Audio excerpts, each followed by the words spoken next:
Whilst the classic circus still appealed to international audiences, the British had grown disenchanted with it.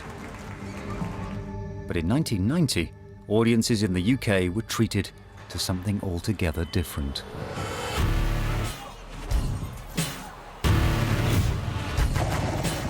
I'd never seen anything like it. It was men wearing leather jackets, basically having huge chainsaws, dropping down on steel wires. Archaos was created in France by Pierrot Bidon. He took the circus and reimagined it for the modern era. Archaos was dangerous, very dangerous. But in this new world, it was the chainsaw and not the lion that would strike fear into the audience. The Globe of Death, billed as one of the most dangerous acts in the circus world. Two motorcyclists pass within inches of each other at 60 miles per hour. The last time it was performed in Britain, a man died. This edgy, all-human circus embodied the idea of a circus where physical ability was pushed to the extreme. It appealed to a new audience of young adults. Archaos toured throughout the UK, culminating with a sellout residence on Clapham Common for 12 weeks. It was chaotic, it was mad, it was amazing. Archaos had succeeded in transforming circus into a new kind of spectacle. But it wasn't until 1996 that, thanks to the arrival of another foreign production, this modern version of circus would itself be refashioned for a mainstream audience. State-funded Canadian circus Cirque Du Soleil had a distinctive artistic approach which combined street entertainment with traditional acrobatics. They came to the Royal Albert Hall in London, and that's when people started to take notice of contemporary circus. The fact that this circus appeared in the Albert Hall gave it a theatrical stamp and put it on a par with the other arts, raising the status of circus in many people's eyes. People who would not go to a tent to see a traditional circus, suddenly there was Cirque du Soleil, and it was everywhere.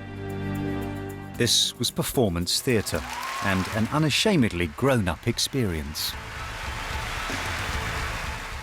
All the papers, all the colour supplements had massive picture spreads on them. Cirque du Soleil has been phenomenally successful, expanding rapidly. They have now performed across the globe to an estimated audience of close to 100 million people. Cirque du Soleil have had a massive hand in creating a kind of global circus that everybody finds very enthralling. And that was sort of almost the start of a huge explosion in interest in circus. Circus is riding the crest of a new wave. In a world of computer-generated images, it seems the thrill of watching what real human beings are really capable of achieving is stronger than ever, and its impact is being felt right across the arts. You see circus absolutely everywhere. I don't think there is a performing art now which doesn't have circus artists in it, be it ballet or be it rock concerts. So the demand for circus performers is at an all-time high. There were two big pop tours out recently, Take That and Britney Spears, both called Circus, both with a huge amount of circus artists.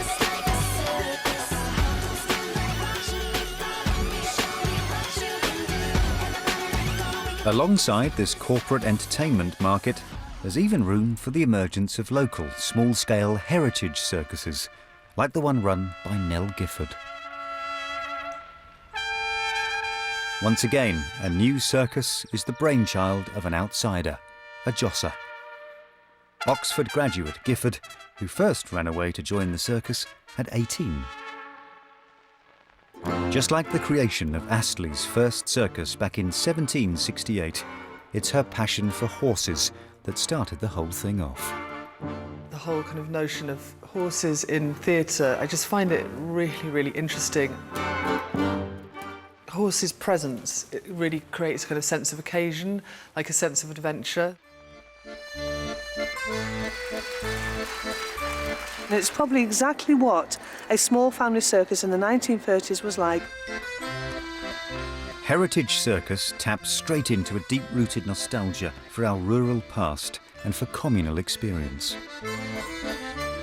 I think that the excitement of the circus arriving in a village is completely undiminished. I mean, you know, still now we get people who'll come out and have picnics and watch us putting the tent up or watch us taking the tent down, or like children standing on doorsteps, like watching the circus wagons arriving. And it's genuinely exciting.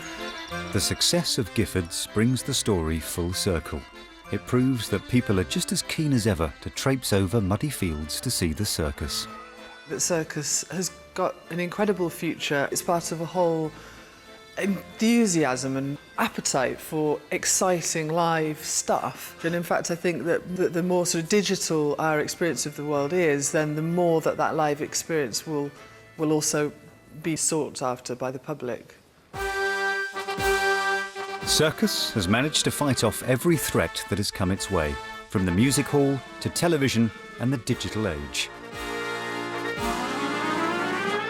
Incredibly, it has survived to leave its magical mark on all our imaginations.